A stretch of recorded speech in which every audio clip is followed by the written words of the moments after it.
Hi, my name is Faith Hogan, and first of all, I'd like to wish you all a very happy Mayo Day. I'm delighted to share a reading from my new book, The Place We Call Home. It's due to be published in trade paperback this September and available in all good bookshops. This is a story rooted in the familiar landscape of home. I've played fast and loose somewhat with geography, but you'll easily be able to spot some of our most treasured landmarks, including the River Moy, Ballycastle, Ross Beach, Lacken, and our very own Foxford Woolen Mills. It's a story about the seemingly perfect Corrigan family, but every family has its secrets. And how the Mills came to belong to the Corrigans is one of them. So, welcome to Ballycove. Chapter 1, The Past. Miranda Riley clambered up the hill slowly.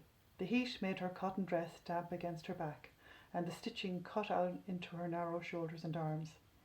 It was a size too small, but her mother insisted that another year could be knocked out of it.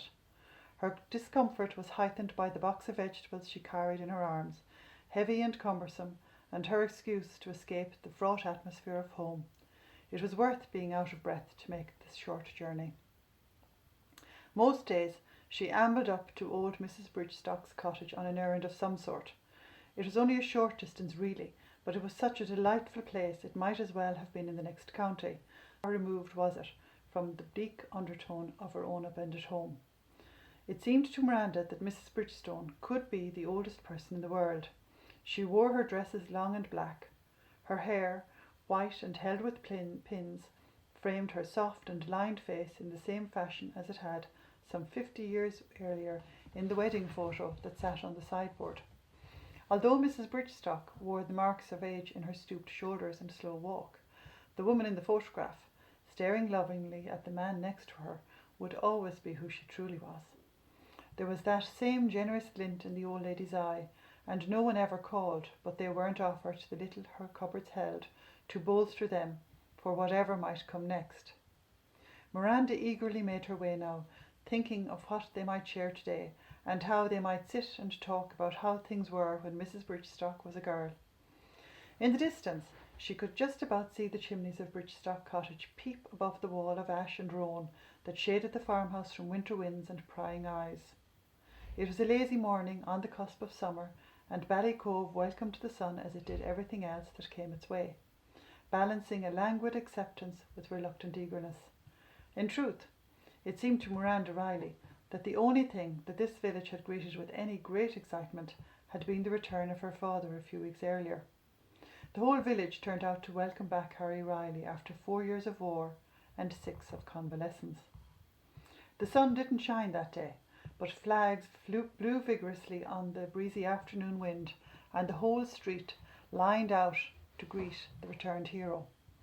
Funny how things can turn out so differently to how you expect. While Miranda's father was away, her mother had considered herself lucky each time a telegram was not addressed to her. They spent years of hoping the postman would pass their door, and then it was as if they were washed through with shocked relief, gushing and exhilarating all at once when they learned he was convalescing, shell-shocked, but coming home. Just then she spotted the postman coming along the path opposite, his black cap bobbing jauntily beyond the hedge. He would make it to the cottage first, and that was unfortunate because she knew that it meant Mrs. Bridgestock would not have as much time today for her.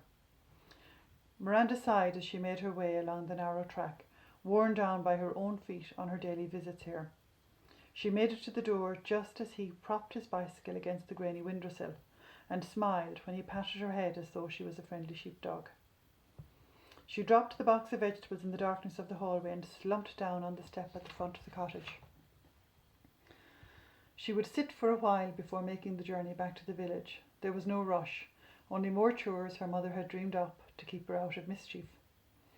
Out here, just a mile from town, the only building nearby was the old Woolen Mills. It loomed ever higher above her as she moved back towards Ballycove. It was as much a feature of this place as the mountains or the river, a grey monolith, reaching and sprawling, its chimneys forever churning out a reminder that its work was never done. Blear's Woolen Mills. There was something about it, Miranda thought, even then. That is the place we call home. Again, happy Mayo Day to you, wherever you are. Hope you have a good one. Take care. Bye.